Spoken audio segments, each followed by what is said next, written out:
The itch that will not stop it. Treating the wrong thing will make this problem worse. Not better, worse. Hi, I'm Dr. Sylvia, a UK GP and women's health doctor. Itching down there or vulval itching is one of the most common things I see in the clinic. And it's one of the most consistently mistreated because every cause looks similar on the surface, but they respond to very different treatments. So here are the 5 most common reasons you are itching down there and exactly what we do about each one. Yes, vaginal candidiasis, more popularly known as thrush. Who or what is responsible for this? It's a type of germ known as a yeast called Candida albicans. Now, you may not know this. It lives naturally in the vagina, but the problem is where it overgrows, and that can happen when conditions change. I'll describe that in a couple of minutes.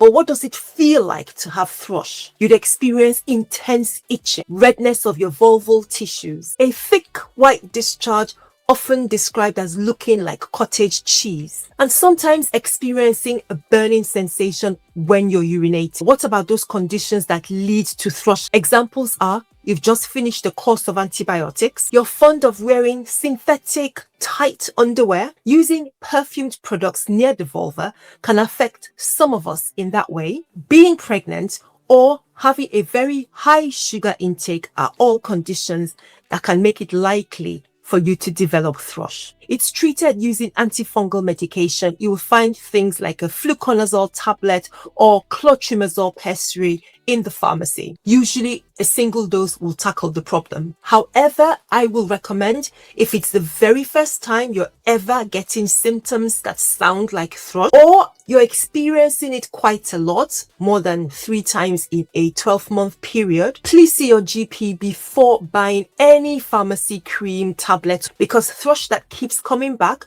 can signal diabetes or changes to your immune system that needs checking. Don't just keep buying the cream. BV is one of the most commonly misdiagnosed vaginal conditions because most women assume it must be thrush, then treat it with the wrong thing entirely. BV stands for Bacterial Vaginosis, and people who've had it describe itching, but more often grey or whitish thin vaginal discharge that comes along with a fishy smell, especially after sex or during your period. So, let's be clear. It's not a sexually transmitted infection, and it's not happening because you have poor hygiene. In actual fact, overwashing the vagina with all these feminine products and douching could trigger bacterial vaginosis. So it happens because of an imbalance in the natural vaginal flora, the germs that naturally live around the vagina and the vulva. Specifically, it's a drop in the protective lactobacillus bacteria that gives rise to the problem. Treatment, a course of antibiotics. Many of you would have heard of metronidazole that can be taken either as a tablet or as a gel that you get from your GP, not the pharmacy thrush cream. Warning here, please. If you're pregnant and experiencing these symptoms, get seen by your doctor or midwife urgently. BV in pregnancy that is not treated increases the risk of preterm labor.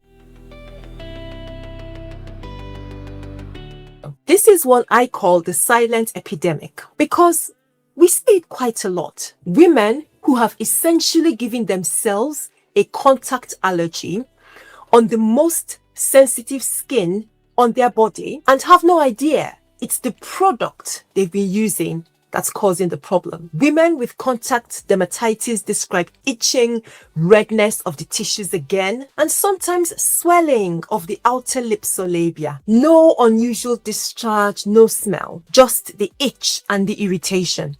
The most common culprits I can tell you are scented wipes, those cute and expensive feminine washes, fabric softener, certain sanitary towel brand, new shower gel, even latex condoms. The vulval skin is thinner and really more reactive than skin elsewhere in the body. The treatment in this case is a bit of detective work, identifying and then removing that offensive product that is triggering these symptoms. Now that is the hard part. But in addition, we use emollient or moisturizing creams to soothe that really poorly hurting skin. Your GP can also prescribe a mild anti-inflammatory cream like hydrocortisone if that's needed. Now, be careful, please.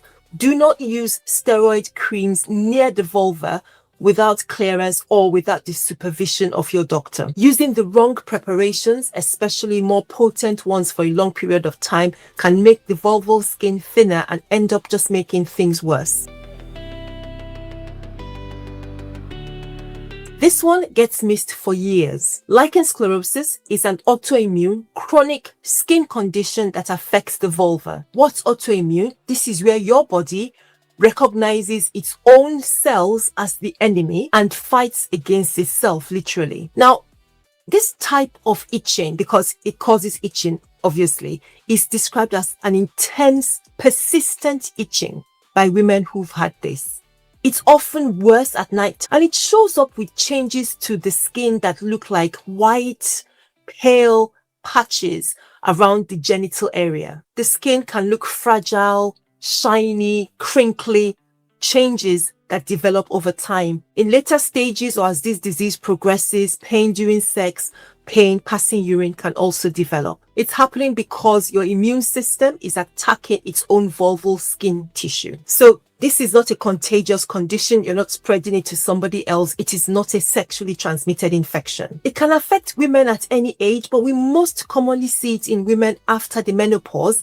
And surprisingly, it can happen in very young girls as well. Treatment is very potent steroid, and it has got to be under the supervision of your doctor. We don't have a cure at this point for lichen sclerosus, but with the right treatment, it is very manageable. And managing this is very important because if you've left it untreated, there is a very small risk of vulval cancer from lichen sclerosus over time. So if your itch has lasted more than a few weeks and it looks like any of the other things I've described in this section, please do see your doctor. And keep an eye out because I've got a full video on lichen sclerosus coming out later on in this series that you'll need to save and keep because I go into so much more detail about this condition. Quick pause. If this channel is giving you explanations that you didn't get at your doctor's appointment, that's exactly why over 3 million women have found us through our vulval lumps video.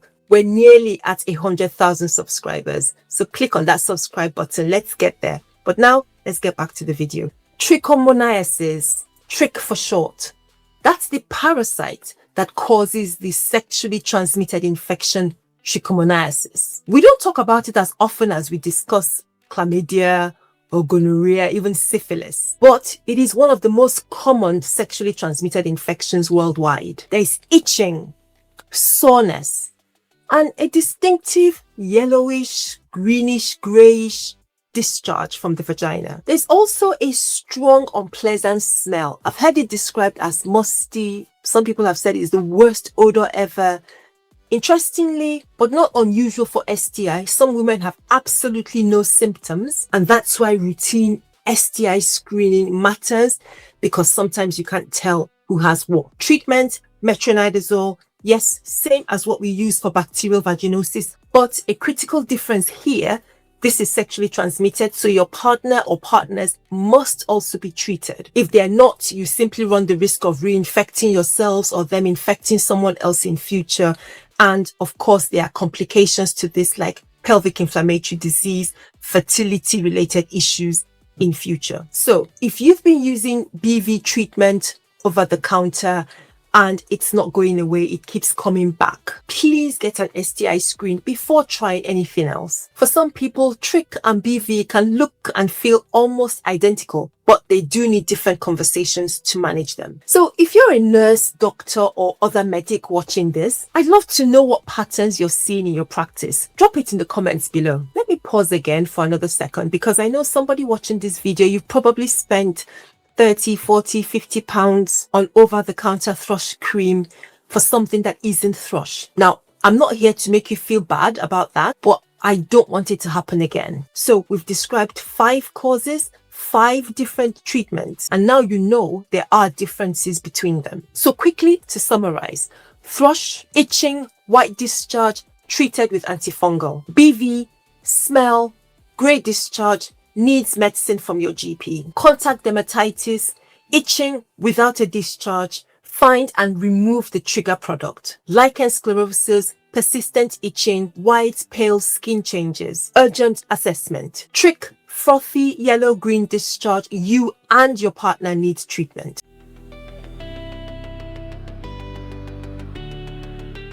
Your symptoms have an answer. They always do. The issue is getting to the right diagnosis. And now you're walking away with the framework to do exactly that. Go to your doctor, tell them exactly what you've tried, what hasn't worked. I promise you're not wasting anybody's time. But here's what I want to know. Have you ever been treated for the wrong thing? Drop it in the comments, because I promise you're not alone. And your comments may save another woman weeks of frustration. Share this video, and if you've not subscribed, we are so close to 100,000. Go on, click the subscribe button, be a part of it, and I'll see you again soon.